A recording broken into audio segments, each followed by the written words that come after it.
Assalamu alaikum, dear Alim students. How are you? Hope you are well. Welcome to my class. I am Sajeda Sharmin, lecturer in English, Rangmala Darussunnah model Alim Madrasa. Dear students, আজকে আমরা English first paper class করব। আমরা আমাদের English for today বইয়ের unit 5 পড়ব। Unit 5-এর lesson 5 পড়ব।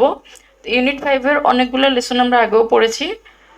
এটা হচ্ছে অ্যাডোলেসেন্স নিয়ে, মূলত কৈশোরকালীন অবস্থা নিয়ে এবং বাংলাদেশে কিশোর কিশোরীদের যে সমস্যার সম্মুখীন হতে হয় সেটাও আমরা এখানে পড়েছি। তো আজকে আমরা লেসন 5-এ এটা ভিন্ন রকম কিছু করব, যে কিশোর কিশোরীরা বা কৈশোর অবস্থাতেও মানুষ যে তার নিজের উদ্যমটাকে বা নতুন কিছু করা যে আগ্রহ আছে সেটাকে যে ভালো পথে কাজে লাগাতে পারে, সেটা দিয়েও যে তারা ভালো কিছু করতে পারে, পৃথিবীর উন্নতি করতে পারে, সেটা নিয়ে আমরা এখানে কথা বলবো। এখানে আমরা কিছু টিনেজারের কথা পড়বো বা কিছু কিশোর এবং কিশোরীর কথা পড়বো যারা পৃথিবীটাকে বদলে দেওয়ার জন্য চেষ্টা করেছিল বা কিছুটা করে তারা সফল হয়েছে। সো ডিয়ার স্টুডেন্টস, আজকে আমরা যেই লেসনটা পড়বো, লেসন 5-এর হেডলাইন হচ্ছে amazing children and teens who have changed the world. মানে হচ্ছে কিছু শিশু এবং কিছু কিশোর এবং কিশোরী যারা পৃথিবীটাকে পরিবর্তন করেছে এবং তাদেরকে বলা হয়েছে অ্যামাজিং চিলড্রেন। হ্যাঁ, মানে হচ্ছে কিছু দারুণ কিছু শিশু এবং কিছু কিশোর এবং কিশোরী। সো ডিয়ার স্টুডেন্টস, আমরা শুরু করি। এর আগে দেখো কিছু কথা আমরা পড়বো। দেখো এখানে কি আছে, ইটস অ্যান অ্যাডাল্টস ওয়ার্ল্ড। কি বলা হয়, এটা হচ্ছে বড়দের পৃথিবী। They make the decisions, create the laws, make the money and have all the freedoms. তারা সিদ্ধান্ত তৈরি করে, তারাই আইন তৈরি করে, তারাই টাকা পয়সা রোজগার করছে এবং তাদেরই সব ধরনের স্বাধীনতা আছে, তাই না? আমরা কিশোর এবং কিশোরীরা যারা আছি, মানে আমরা এই বয়সটাতে এরকমটাই চিন্তা করি যে আমাদের পৃথিবীটা হচ্ছে কি বড়দের পৃথিবী। এই পৃথিবীতে সবকিছুই বড়রাই পরিচালনা করে, সবকিছুই তাদের দ্বারাই নিয়ন্ত্রিত হয়, তারাই সংসারে আয় রোজগার করছে, তারাই কি সবকিছু নিয়ন্ত্রণ করছে, সবকিছু পরিচালিত করছে এবং তারাই হচ্ছে সবচেয়ে বেশি স্বাধীন। মানে বড়রাই হচ্ছে সবচেয়ে বেশি স্বাধীন, আমরা ছোটরা স্বাধীন না, আমরা নিজের ইচ্ছা মতো কিছু করতে পারি না, আমরা যা চাই সেটা করতে পারি না, ঠিক আছে? But there have been exceptions, কিন্তু এখানে কিছু ব্যতিক্রম জিনিস আছে, কিছু ব্যতিক্রমী কিছু মানুষ আছে। Take the example, these child visionaries, boys and girls, who have changed our world through their good actions or examples. So এখানে কিছু ব্যতিক্রম আছে। টেক ফর এক্সাম্পল, আমরা উদাহরণ হিসেবে নিতে পারি দিস ভিশনারিজ বয়েজ অ্যান্ড গার্লস। ভিশনারিজ মানে হচ্ছে স্বপ্নচারী। এই স্বপ্নচারী ছেলে এবং মেয়েদেরকে আমরা এক্সাম্পল হিসেবে নিতে পারি। Who have changed our world, যারা আমাদের পৃথিবীকে পরিবর্তিত করেছে। Through their good actions or examples, তাদের ভালো কাজ এবং উদাহরণ দ্বারা তারা পৃথিবীকে পরিবর্তিত করেছে। শুধু তারা যে ভালো কাজ করেছে সেটা না, তারা আরও অনেকেই ভালো কাজ করার ব্যাপারে উৎসাহিত করেছে। Some have mobilised millions for good cause. কিছু হচ্ছে মোবিলাইজড মানে হচ্ছে কি চালিত করা ভালো কিছুর উদ্দেশ্যে এগিয়ে নেয়া। এখানে আছে যে কিছু মানুষ যারা মিলিয়নস লক্ষ লক্ষ মানুষকে বা লক্ষ লক্ষ শিশুকে চালিত করেছে ফর এ গুড কজ, একটা ভালো কারণে। Some have moved us simply by their generous and hopeful view of humanity. এবং কিছু আমাদেরকে চালিত করেছে, আমাদের মনের মধ্যে জায়গা করে নিয়েছে সিম্পলি, মানে খুব সাধারণভাবেই তাদের মহৎ চিন্তাভাবনা এবং তাদের আশাবাদী মনোভাব নিয়ে, মানবতার প্রতি তাদের আশাবাদী এবং তাদের মহৎ চিন্তাভাবনা দিয়ে তারা আমাদের মনে জায়গা করে নিয়েছে। Let's read about some of this amazing young people. তো চলো আমরা এরকম কিছু দারুণ কিছু কিশোর এবং কিশোরীর কথা পড়ি, জানি।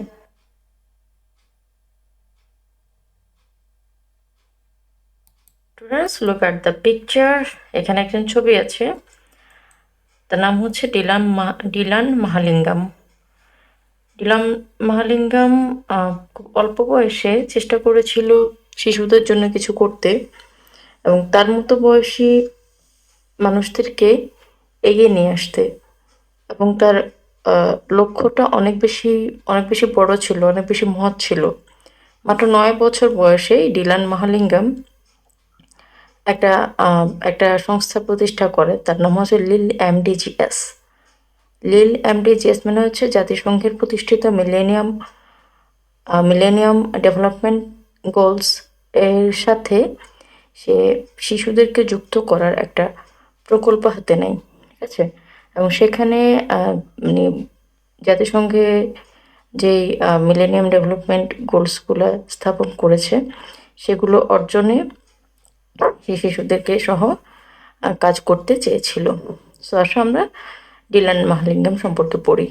দেখো এখানে আছে, at the age of 8, Dylan Mahalingam became the co-founder of Lil MDGS, a non-profit international development and youth empowerment organization. So মাত্র 9 বছর বয়সে ডিলান মাহালিঙ্গাম লিল এমডিজিএস এর সহ প্রতিষ্ঠাতা হিসেবে একটা non profit international development and youth empowerment organisation প্রতিষ্ঠা করেন। সো এটা হচ্ছে কি একটা অলাভজনক আন্তর্জাতিক উন্নয়ন এবং যুব ক্ষমতায়নের একটা সংগঠন। লিল এমডিজিএস mission is to use the power of the digital media to engage children in the United Nations Millennium Development Goals. So লিল এমডিজিএস এর যে লক্ষ্য সেটা হচ্ছে যে জাতিসংঘ প্রবর্তিত যে মিলেনিয়াম ডেভেলপমেন্ট গোলস আছে সেটার সাথে শিশুদেরকে সম্পৃক্ত করা, ঠিক আছে? সো এখানে গেছে লিল এমডিজিএস এর যে লক্ষ্য ছিল, মিশন ছিল, সেটা হচ্ছে যে use the power of the digital media, যে ডিজিটাল মিডিয়ার ক্ষমতা ব্যবহার করে কি করবে, শিশুদেরকে জাতিসংঘ প্রবর্তিত মিলেনিয়াম ডেভেলপমেন্ট গোলসের সাথে সংযুক্ত করবে।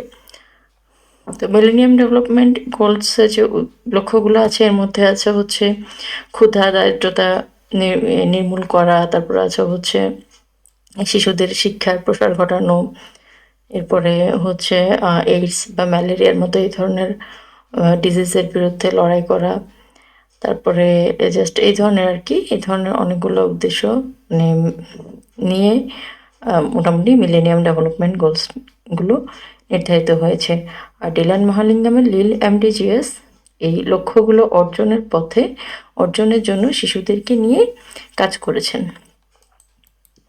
His organization has mobilized more than 3 million children around the globe to raise $780,000 for tsunami relief and more than $10 million for hurricane relief.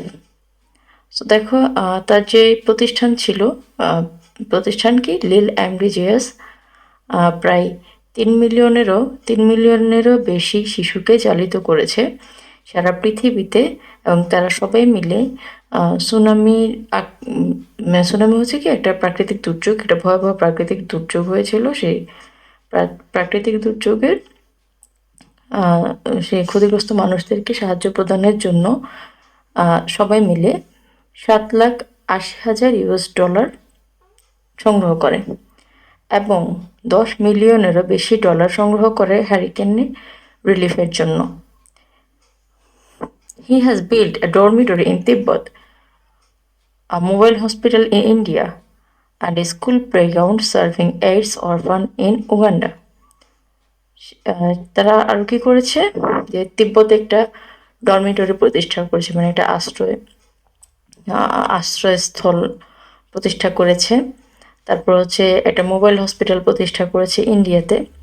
Mobile hospital মানে হচ্ছে কি, যে হসপিটালগুলো হচ্ছে বিভিন্ন জায়গায় গিয়ে মানুষদেরকে চিকিৎসা সেবা প্রদান করে। এটা সাধারণত মানে জাহাজে বা লঞ্চে অথবা কোনো গাড়িতে, বাসে হতে পারে। এরপর কি করেছে, school playground serving AIDS orphans in Uganda, যে এইডসের কারণে অনাথ হয়ে যাওয়া শিশুদের জন্য একটা স্কুলে খেলার মাঠ খেলার মাঠ স্থাপন করে বা প্রতিষ্ঠা করে উগান্ডায়। Dylan is a youth speaker for the United Nations.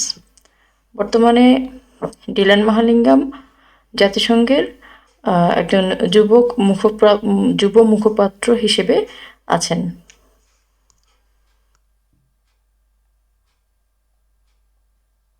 This young baby, this innocent baby, his name is Alexander Alex Scott. এই শিশুটি খুব খুব খুব খুব অল্প সময় পৃথিবীতে বেঁচে ছিল, কিন্তু এই অল্প সময়ে সে পৃথিবীটাকে পরিবর্তনের জন্য সে একটা মহৎ উদ্যোগ নিয়েছিল। আমরা এখন সেটা সম্পর্কে পড়ব। Dear students, let us read about Alexander Alex Scott. দেখো এখানে আছে যে আলেকজান্ডার অ্যালেক্স স্কট একটা লেবুর শরবতের জগ এবং গ্লাস নিয়ে আছে। তো তার সম্পর্কে পড়লে আমরা এই ব্যাপারটা বুঝতে পারবো। Alexander Alex Scott was born in Connecticut in 1996 and was diagnosed with neuroblastoma, a type of childhood cancer, shortly before she turned 1. দেখো আলেকজান্ডার অ্যালেক্স স্কট যে আমেরিকার কানেকটিকাটে জন্মগ্রহণ করে এবং জন্মগ্রহণ করে কত সালে? 1996 সালে। এবং তার একটা ক্যান্সার ধরা পড়ে। সে 1 বছর পূর্ণ হওয়ার কিছু সময় পূর্বেই তার নিউরোব্লাস্টোমা ক্যান্সারের ধরা পড়ে এবং এরপরে এটা হচ্ছে কি নিউরোব্লাস্টোমা হচ্ছে কি এক ধরনের চাইল্ডহুড ক্যান্সার, যেটা সাধারণত শিশুদের হয়ে থাকে। ওকে, এরপর কি আছে? In 2000, just after turning 4, she informed her mother that she wanted to start a lemonade stand to raise money for doctors to help children. So মাত্র 4 বছর বয়সে 2000 সালে যখন তার বয়স 4 বছর হয়, তখন সে তার মাকে জানায় যে সে একটা লেমনেড স্ট্যান্ড শুরু করতে চায়। লেমনেড স্ট্যান্ড যদি আমরা বাংলায় বলতে চাই, খুব সহজে বলতে চাই, সেটা হচ্ছে কি এটা লেবু শরবতের দোকান করতে চায় সে। এবং সে কী করতে চায়? এটা থেকে সে টাকা সংগ্রহ করতে চায় এবং এই টাকাটা সে ডক্টরদেরকে দিতে চায়, যাতে ডক্টররা কী করতে পারে? শিশুদেরকে সাহায্য করতে পারে। His first lemonade stand raised $2,000 and led the creation of Alex Lemonade Stand Foundation. তার প্রথম যে লেমনেড স্ট্যান্ড সে প্রতিষ্ঠিত করেছিল, সেখান থেকে $2,000 উত্তোলিত হয় এবং এটা থেকেই একটা ফাউন্ডেশন স্থাপিত হয় বা ফাউন্ডেশন তৈরি হয়। এবার সেটার নাম ছিল অ্যালেক্স লেমনেড স্ট্যান্ড ফাউন্ডেশন। তাহলে দেখো এই ছোট্ট শিশুটি যে জানে যে সে পৃথিবীতে খুব বেশি দিন বাঁচবে না, একটা মারাত্মক রোগে আক্রান্ত, কিন্তু তারপরেও সে পৃথিবীতে বেঁচে থাকা শিশুদের জন্য, তার মতো বয়সী শিশুদের জন্য কাজ করার ইচ্ছা প্রকাশ করেছে। Alex continued her lemonade stand throughout her life. Alex পুরোটা জীবন, মানে যতদিন অ্যালেক্স বেঁচে ছিল ততদিনই সে তার লেমনেড স্ট্যান্ডটা চালিয়ে গিয়েছিল, ultimately raising over $1 million toward cancer research. এবং এটা থেকেই অ্যালেক্স $1 million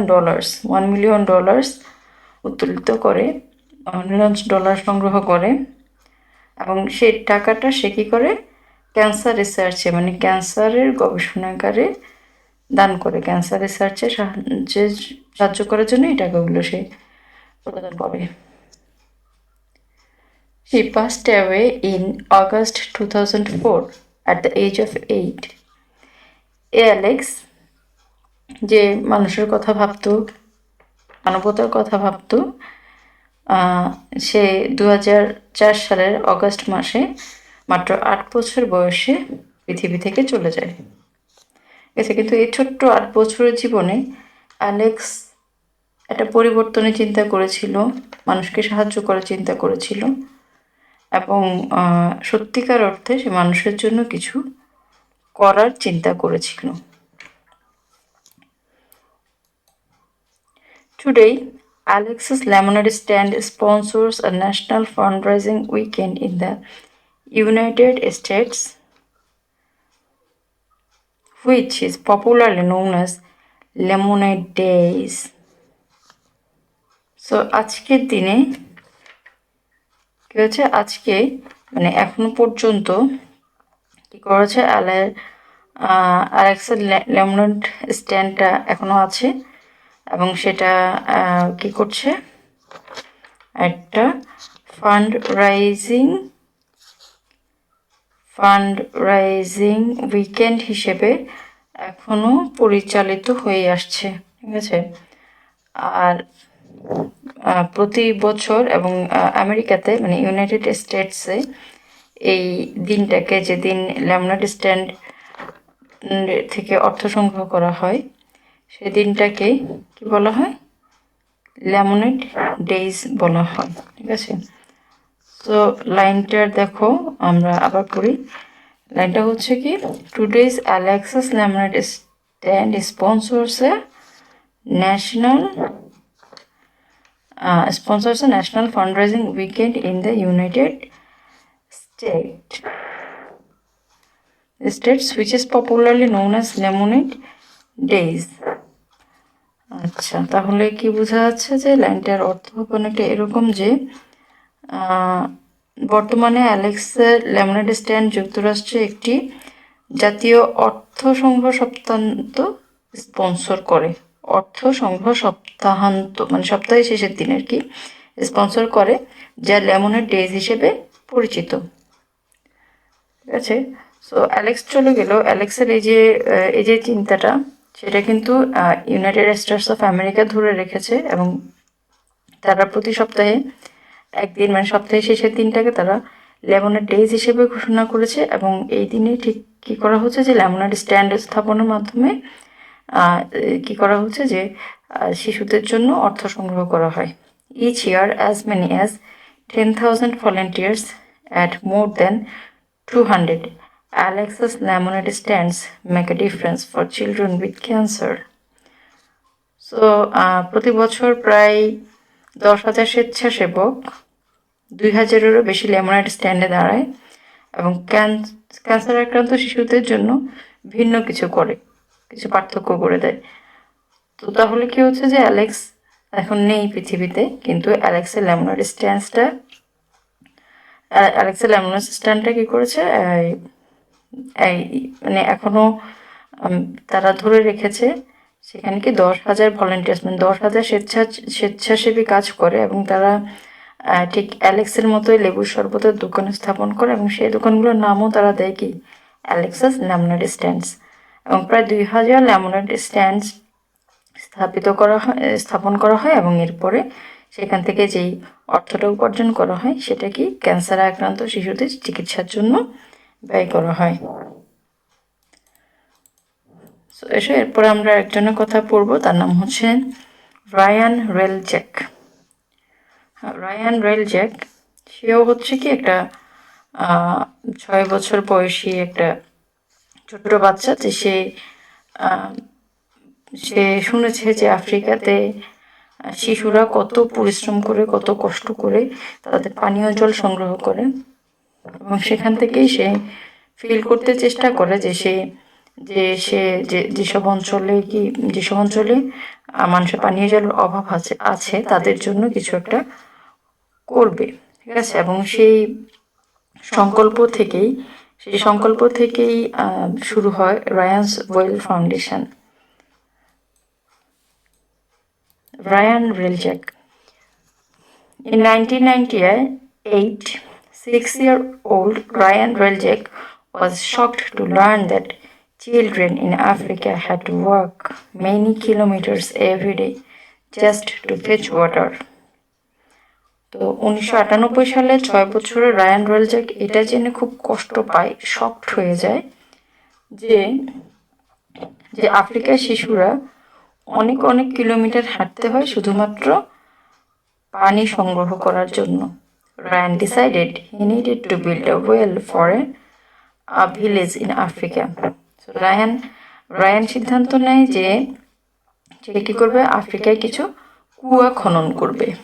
ঠিক আছে, কিছু কুয়া খনন করার প্রয়োজন বোধ করে। মানে এই যে শিশুরা যারা অনেক অনেক মাইল হেঁটে যায় পানি সংগ্রহের জন্য, তাদের কষ্টটা কমানোর চিন্তা থেকে কিন্তু রায়ান অনুভব করে যে তার প্রয়োজন তাদের জন্য কিছু করা, এবং সে সিদ্ধান্ত নেয় যে সে আফ্রিকার একটা গ্রামে কুয়া স্থাপন করবে। By doing household chores and public speaking on clean water issues, Ryan raised enough money with which his first well was built in 1999 at the Angolo Primary School in a northern Ugandan village. So, এই জন্য Ryan কি করে, Ryan গৃহস্থলীর কাজ করে এবং বিশুদ্ধ পানি বিষয়ে বিভিন্ন জনসভায় বক্তৃতা দেয়, এবং সেখান থেকে যেই অর্থ সংগ্রহ করে সেটা দিয়ে সে 1999 সালে উত্তর উগান্ডায় একটি গ্রামে কি করেছে যে অ্যাঙ্গোলো প্রাথমিক বিদ্যালয়ে একটা কূপ স্থাপন করে। রায়ানস ডিটারমিনেশন লেড রায়ানস ওয়েল ফাউন্ডেশন। রায়ানের এই যে সংকল্প, এই সংকল্পই তাকে পরিচালিত করে রায়ানস ওয়েল ফাউন্ডেশন স্থাপনের জন্য, which has completed 667 projects in 16 countries, bringing access to clean water and sanitation to more than 7,14,000 people. So এই যে রায়ানের যেই সংকল্প, সেটা থেকে কি হয়, রায়ানস ওয়েল ফাউন্ডেশন তৈরি হয়, এবং যেটা প্রায় 16টি দেশে 667টি প্রকল্প সম্পন্ন করেছে, যার মাধ্যমে 7,14,000-এরও বেশি মানুষ কি করেছে, পরিষ্কার পানি এবং সুস্বাস্থ্যের আওতায় আসে। ওকে, এরপর আমরা যার কথা পড়বো তার নাম হচ্ছে কেটি স্ট্যাগলিয়ানো। কেটি স্ট্যাগলিয়ানো খুব মানে সহজ একটা কাজ করে, যেটা হচ্ছে কি সে সবজি চাষ করে, এবং সেই সবজিগুলো সে কি করছে যে যেসব জায়গাতে মানুষদেরকে বিনা পয়সায় খাওয়ানো হয় সেসব জায়গাতে তার ক্ষেত উৎপাদিত সবজিগুলো দান করতো। ঠিক আছে, এবং এইভাবেই কিন্তু কি হচ্ছে যে অনেক অনেক মানে ফ্রেশ ভেজিটেবলস সে বিভিন্ন জায়গায় যেসব মানুষগুলো অভাবী ছিল, যাদের খাদ্যের অভাব ছিল, কোথায় কষ্ট পেত, ঠিক তাদের জন্য সে কি করতো, তার নিজের উৎপাদিত ফ্রেশ ভেজিটেবলসগুলো তাদেরকে দান করতো, এবং এটাই হচ্ছে কি, এটা থেকেই হচ্ছে যে তার নাম সারা পৃথিবীর মানুষ জানতে পারে। তো সে হচ্ছে কেটি স্ট্যাগলিয়ানো। দেখো, Katie স্ট্যাগলিয়ানো in 2009, 9-year-old Katie Stagliano brought a tiny cabbage seeding home from school. তো দেখো 2008 সালে 9 বছর বয়সী কেটি স্ট্যাগলিয়ানো কি করছে, স্কুল থেকে খুব ছোট্ট একটা বাঁধাকপির চারা নিয়ে আসে। As she cared for her cabbage, it grew to 40 pounds. সে তার বাঁধাকপি চারাটার যত্ন নিয়েছিল এবং এটা 14 পাউন্ড ওজনের হয়। Katie donated her cabbage to a soup kitchen where it helped to feed more than 275 people. So এই যে বাঁধাকপিটা সে উৎপন্ন করেছিল এবং যেটা 40 পাউন্ড পর্যন্ত ওজন হয়েছিল, সেটা সে কি করে, একটা স্যুপ কিচেন মানে একটা স্যুপের দোকানে দান করে, যারা প্রায় 275 জনেরও বেশি মানুষকে খাওয়ায়। ঠিক আছে, এবং তারা কি করছে, হেল্প পিপল ইন নিড, এবং তারা কি অভাবগ্রস্ত মানুষদেরকে সাহায্য করে। দেখো, এই হচ্ছে কেটি স্ট্যাগলিয়ানোর সেই বাঁধাকপিটা, যেটা দিয়ে মোটামুটি মানে মানুষের জন্য, মানবতার জন্য একটা কাজ করার স্বপ্ন দেখে এই ছোট্ট 9 বছর বয়সী মেয়েটা। Moved by the experience of seeing how many people could benefit from the donation of fresh produce to soup kitchen, Katie decided to start a vegetable gardens and donate the harvest to help people in need. So Katie যখন দেখলো যে তার একটা নতুন অভিজ্ঞতা হলো যে সে একটা বাঁধাকপি উৎপন্ন করেছে এবং এই বাঁধাকপি উৎপাদন করেছে এবং এই বাঁধাকপিটাকে সে কী করলো একটা জায়গাতে দান করলো যারা অনেকগুলো মানুষকে বিনা পয়সায় খাওয়াচ্ছে, ঠিক আছে। তো এই যে তার যে তাজা উৎপাদন এবং দান থেকে যে কত মানুষ উপকৃত হতে পারে, এই অভিজ্ঞতা থেকেই কেটটি উৎসাহিত হয় এবং সে তার নিজের সবজি বাগান শুরু করে এবং সে সিদ্ধান্ত নেয় যে সে অভাবগ্রস্ত মানুষদেরকে খাওয়ানোর কাজে সাহায্য করার জন্য সে তার ফসল দান করবে। Today, Katie's Crops donates thousands of pounds fresh produce from numerous gardens organizations that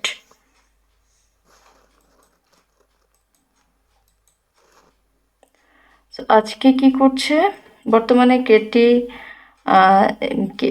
যেই কি আছে সবজি বাগান আছে, এই কেটি সবজি বাগান নামে কি হচ্ছে অসংখ্য বাগান তৈরি হয়েছে এবং সেখান থেকে হাজার হাজার তাজা উৎপাদিত ফসল বিভিন্ন সংস্থাকে কি করা হচ্ছে, বিভিন্ন সংস্থাকে দান করা হয়েছে।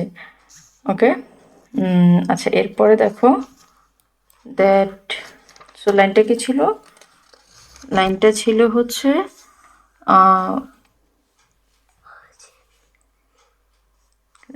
হচ্ছে today Katie's crops donates thousands of pounds of fresh produce from numerous gardens to organizations that help people in need. এটা বাংলা অর্থটা এরকম হতে পারে যে বর্তমানে কেটির অসংখ্য বাগান থেকে হাজার হাজার পাউন্ড কেটিস ক্রপস, কেটি যে ফসল উৎপন্ন করেছিল সেই ফসলের নামে অসংখ্য বাগান থেকে হাজার হাজার পাউন্ড তাজা উৎপাদিত ফসল বিভিন্ন সংস্থাকে দান করে যারা অভাবী মানুষদেরকে সাহায্য করে। ওকে, এরপর আমরা এখানে দেখো আছে কেটি ছবি আছে, তার সে বাঁধাকপির ছবি এবং তার সবজি বাগানের ছবি আছে। এবার আমরা আরেকজনের কথা বলবো যার নাম হচ্ছে আনা ফ্রাঙ্ক। আনা ফ্রাঙ্ক মূলত মানে একটা দ্বিতীয় বিশ্বযুদ্ধের একজন ভুক্তভোগী ভিকটিম। তো সে আনা ফ্রাঙ্ক হচ্ছে একটা ডায়েরি লিখে গিয়েছে, যে ডায়েরিটা এখনো পর্যন্ত মানে বিশ্ব সাহিত্যের যে মাস্টারপিসগুলো আছে তাদের মধ্যে একটি হিসেবে গণ্য হয়, ডায়েরিটাকে একটা মাস্টারপিস হিসেবে গণ্য করা হয়। তো সেই আনা ফ্রাঙ্ক নিয়ে আমরা পড়ব। Anna Frank is perhaps the most well-known victim of the Nazi Holocaust of World War II. Anna Frank হচ্ছে সবচেয়ে বেশি পরিচিত ভিকটিম, মানে পরিচিত ভুক্তভোগী কিসের, Nazi holocaust of world war II। সেটা হচ্ছে যে দ্বিতীয় বিশ্বযুদ্ধে যেই নাৎসি হলোকাস্ট হয়েছিল, মানে নাৎসিতে যে আন্দোলন হয়েছিল, যেই অত্যাচার করেছিল মানুষদের উপরে, সেটার সবচেয়ে পরিচিত ভিকটিম হচ্ছে কি আনা Frank. Anna, born in 12 June 1929, was given a diary at the age of 13 in which he chronicled her life from 1942 to 1944.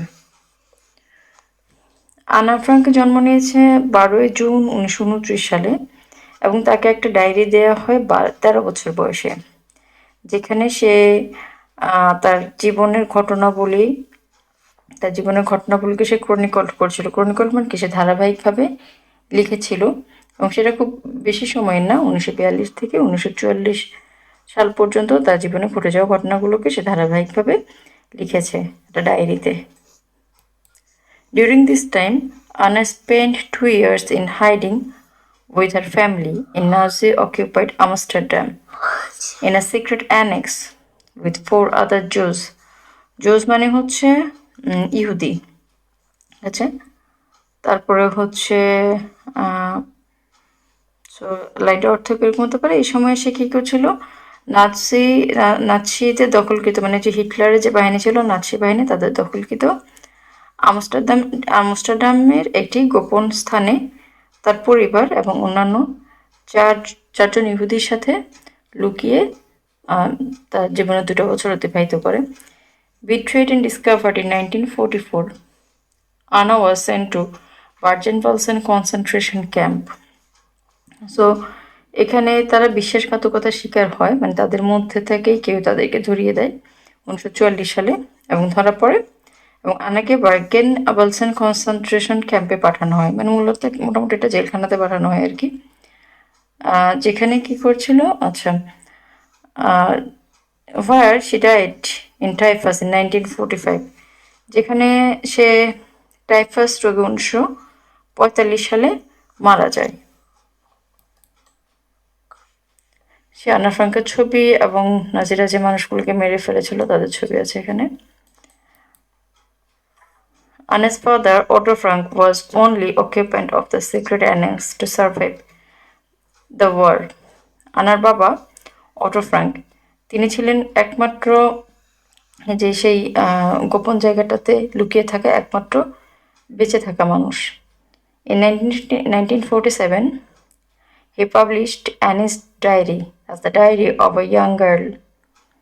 1947 সালে তিনি অ্যান্নার এই ডায়েরিটা প্রকাশ করেন এবং বইটার নাম দেন the diary of a young girl. Anna's account of her internment, as well as her deep belief in humanity, has become one of the world's most widely read books.